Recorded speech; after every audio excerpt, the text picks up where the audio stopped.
Hi developers, in this video we'll learn how to display animations in Xamarin Forms applications using Lottie files.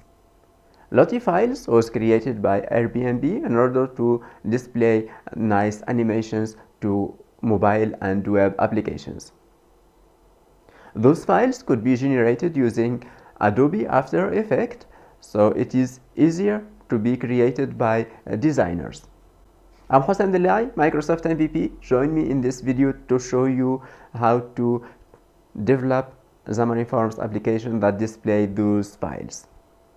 To get started, here I start by creating a new Xamarin Forms application by going to File, New Project.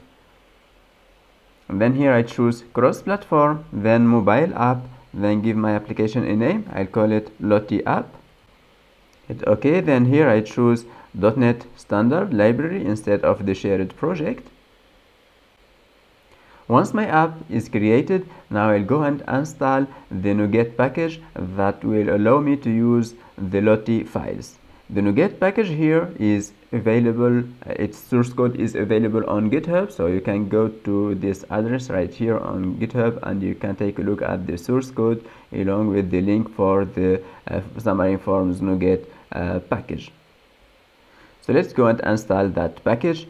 For that, I'll go and right click on my solution. Then here I choose Manage NuGet Packages for solution to be able to install the package in all my three projects, the .NET Standard project, the Android and iOS project.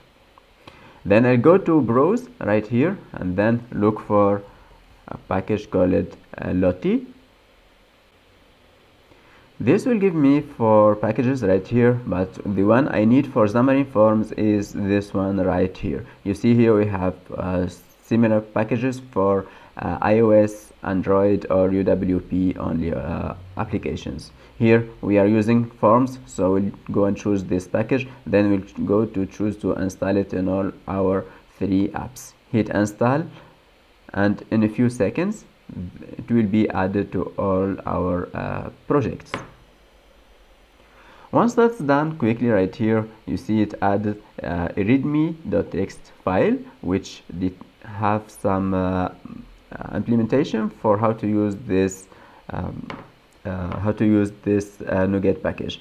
So here all we need to do here is to I'll go and grab this code right here,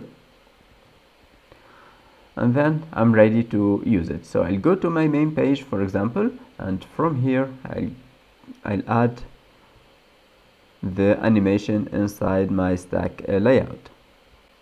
In order to be able to use the control that will display the animation, which is called animation view, I need to access this namespace, Forms namespace.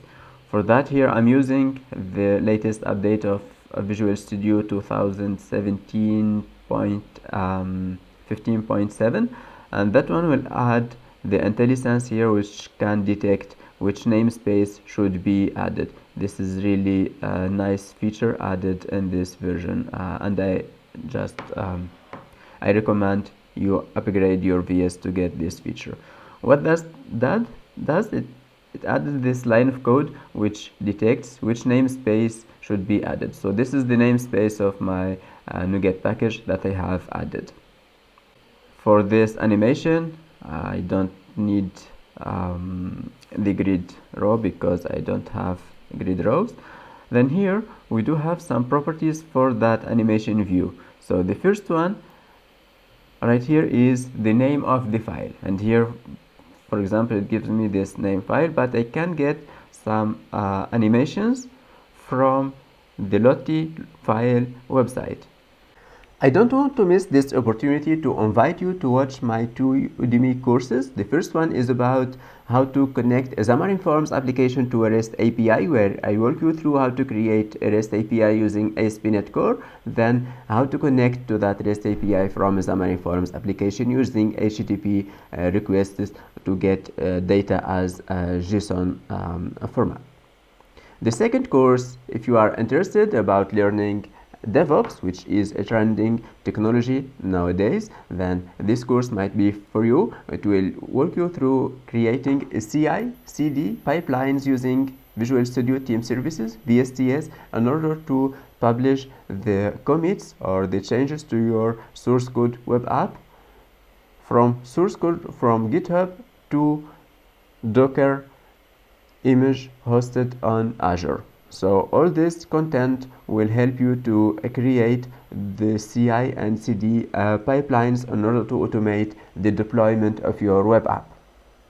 Here, if I go to lottiefiles.com right here, then I'll get some useful information about how to use those animations, and also the community have created some useful animations that I could use it in my Xamarin Forms or any web applications.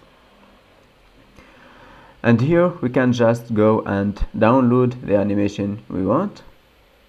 So I have downloaded some animations, and then now I need to include those in my Xamarin Forms application.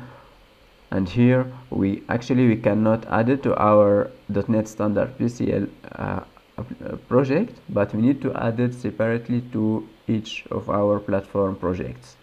So let's add, for Android for example, we need to add those to the assets.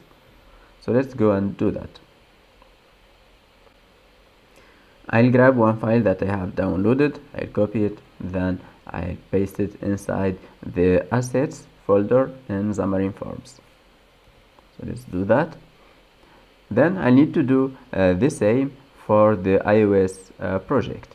So here I need to go to iOS and then paste it inside the resources folder.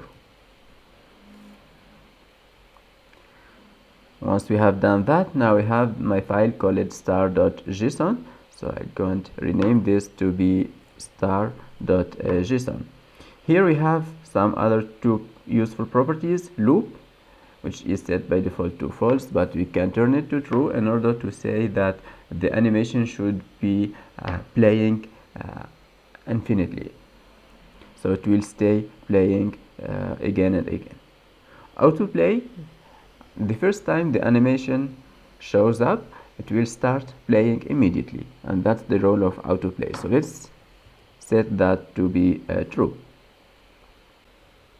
Now let's test this app in iOS, for example. For that, I'll turn my iOS simulator, then start the app. The application starts, but it didn't show me the animation. That's because they have missed the width and the height for this control. So let's say the height, for example, I want it to be 300, and the width I want it to be also 300, and let's run again this app. Now here it is, our Lottie file animation is displaying inside the iOS simulator. If you want to get this source code for this app, then you can go to my GitHub repo, to this project right here, and here you will get the source code that you can play it in your home.